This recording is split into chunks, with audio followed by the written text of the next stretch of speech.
Hello everyone, welcome to our online learning platform SP lesson.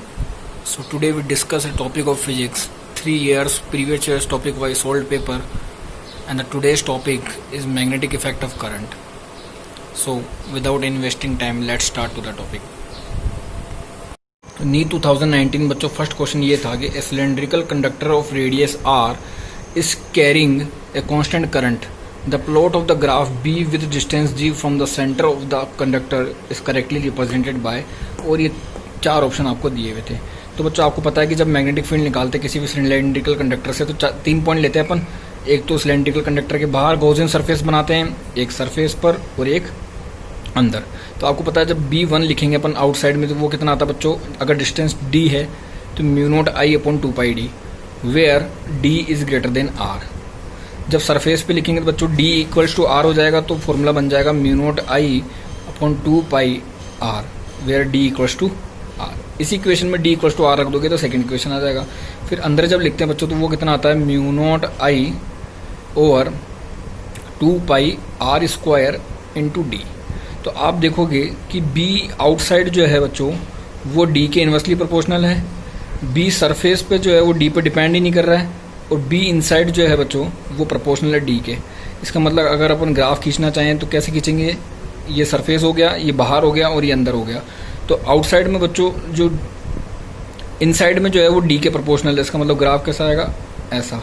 फिर surface पे D पे depend नहीं कर रहा और आउटसाइड में क्या होगा बच्चों, घटता हुआ आएगा ग्राफ, डिक्रीजमेंट. तो ऐसा आएगा. तो ये ग्राफ बनेगा B और D में. ये कहाँ दिख रहा है बच्चों, ये दिख रहा है आपको थर्ड ऑप्शन में. तो third option is correct. Go through the next question. दूसरा क्वेश्चन आया था बच्चों नीट 2019 में. Ionised hydrogen atom and alpha particles with same momentum, मतलब P कांस्टेंट है, enters perpendicular to a constant magnetic field. So R hydrogen और R alpha का ratio निकालना बच्चों. ये चार ऑप्शन आपको दिए हैं. आपको पता है कि जो R का फॉर्मूला होता है वो किसके इक्वल होता है, P अपॉन QB के. अच्छा P कांस्टेंट है बच्चों, मैग्नेटिक फील्ड कांस्टेंट है तो R किसके प्रोपोर्शनल हो गया, 1 अपॉन Q के. अच्छा हमको पता है कि जो प्रोटॉन, ड्यूट्रॉन और अल्फा पार्टिकल होता है उनमें चार्ज और मास क्या होता है बच्चों, इसमें होता है E2E, इसमें होता है M2M और 4M. ओके. तो अपने को पता करना है प्रोटॉन और अल्फा का. तो R1 अपने को R हाइड्रोजन पहले ऊपर रखना है. तो R hydrogen upon R alpha equals to charge of alpha divided by charge of proton. Charge of alpha कितना बच्चों 2E, E कितना आ गया 2/1, मतलब first option. Go through the next question.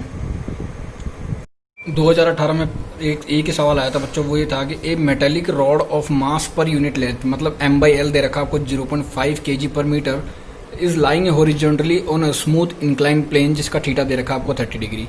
The rod is not allowed to slide down. इसका मतलब बच्चों कोई और बैलेंस जो है उसको अपोज कर रहा है by flowing a current through it. इसका मतलब इसको मैग्नेटिक फील्ड अपोज करेगा बच्चों. और मैग्नेटिक फील्ड जो है वो दे रखा है 0.25 टेस्ला और वर्टिकल डायरेक्शन में दे रखा है. तो आपको पूछना है कि वो स्टेशनरी रहे तो इसके लिए करंट कितनी फ्लो करेंगे. तो बच्चों आप देखो ये कंडक्टर, ये वर्टिकल डायरेक्शन में मैग्नेटिक फील्ड है.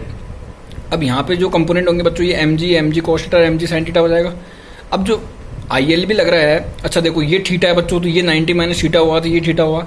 इस ILB का जो मैग्नेटिक फील्ड फोर्स लग रहा है उसका कंपोनेंट इधर कौन सा जाएगा बच्चों, ILB cos थीटा जाएगा. अब ये मूव नहीं करे या चले नहीं, इसके लिए mg sin थीटा और ILB cos थीटा बराबर होनी चाहिए, इक्वल होनी चाहिए. तो अपन क्या लिख देंगे कि mg sin थीटा जो होगा बच्चों वो किसके इक्वल होगा, ILB cos थीटा के. अच्छा यहाँ से I निकाल लेंगे बच्चों, I किसके इक्वल आ जाएगा, sin theta upon cos theta जो हो जाएगा tan थीटा. ये हो जाएगा mg tan theta divided by LB. यहाँ से I आ जाएगा बच्चों. अच्छा M/L की वैल्यू कितनी दे रखी है बच्चों आपको 0.5, ये दे रखी है आपको 0.5. G की वैल्यू रख देंगे बच्चों अपन 10. tan 30 की वैल्यू किसके इक्वल होती है बच्चों 1/√3 डिवाइडेड बाय L की वैल्यू M/L अपन ने पहले रख दिया. और B कितना दे रखा बच्चों 0.25 टेस्ला, तो यहाँ पे रख देंगे 0.25 टेस्ला.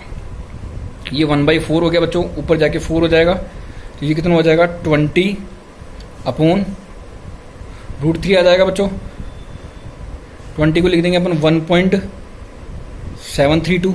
अच्छा सोचो बच्चों अगर 10 होता तो 2 होता तो ये 10 आ जाता, 2 से थोड़ा कम है तो 10 से थोड़ा सा ज़्यादा आएगा. तो क्या आंसर आ जाएगा 11.32 एम्पीयर, मतलब fourth option. Go through the next question. तो बच्चों 2017 में पहला सवाल आया था. A 250 turns rectangular coil of length 2.1 centimetre and width 1.25 centimetre carries I equals to 85 micro ampere, B जो दे रखा वो दे रखा 0.85 टेस्ला।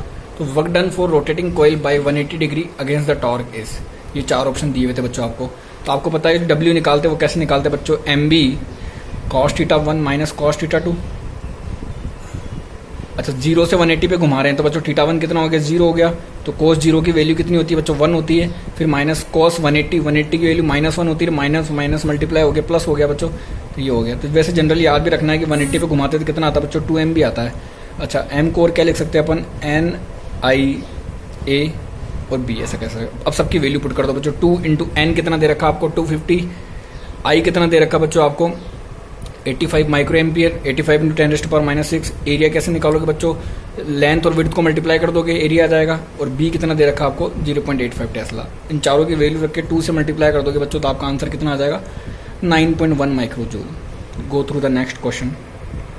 तो दूसरा सवाल ये था बच्चों 2017 में, ये 3 वायर्स दे रखे बच्चों पैरेलल टू ईच अदर हैं और इनमें जो सेम अमाउंट ऑफ करंट जा रहा है सेम डायरेक्शन में, और मैग्नेटिक फील्ड बच्चों देखो सब पे डॉट है मतलब आउटवर्ड डायरेक्शन में।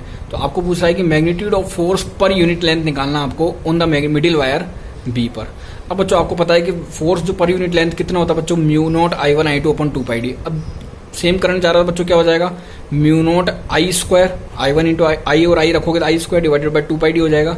अच्छा ये भी F1 भी उतना ही होगा और F2 भी उतना ही होगा बच्चों, मतलब इस वायर की वजह से और इस वायर की वजह से भी उतना ही रहेगा। अब बच्चों देखो तो अब ए वायर की वजह से इस डायरेक्शन में फोर्स जाएगा बच्चों और सी वायर की वजह से इस डायरेक्शन में फोर्स जाएगा, बिकॉज मैग्नेटिक फील्ड जो है बच्चों आउटवर्ड है। तो वो अब ये फोर्स भी उतना ही होगा और ये फोर्स भी उतना ही होगा और दोनों का जो रिजल्टेंट आएगा बच्चों, परिणामी आएगा वो इस तरफ आएगा। और जब दो फोर्स इक्वल हो 90 डिग्री पे तो रिजल्टेंट कितना होता है बच्चों, √2f हो जाता है। तो f की वैल्यू कितनी है अपने पास, μ0 I² अपॉन 2πd, इसको √2 से मल्टीप्लाई कर दिया। अच्छा ये √2 से 2 कितनी बार गया बच्चों, √2 बार। तो force on the wire per unit length on B कितना आ जाएगा, μ0 I² डिवाइडेड बाय √2πd। ये आंसर था बच्चों उसमें। तो और भी किसी चैप्टर की ट्रिक्स चाहिए तो बच्चों प्लीज से in the comment box and like subscribe and share this channel, भूलना नहीं है। Thank you.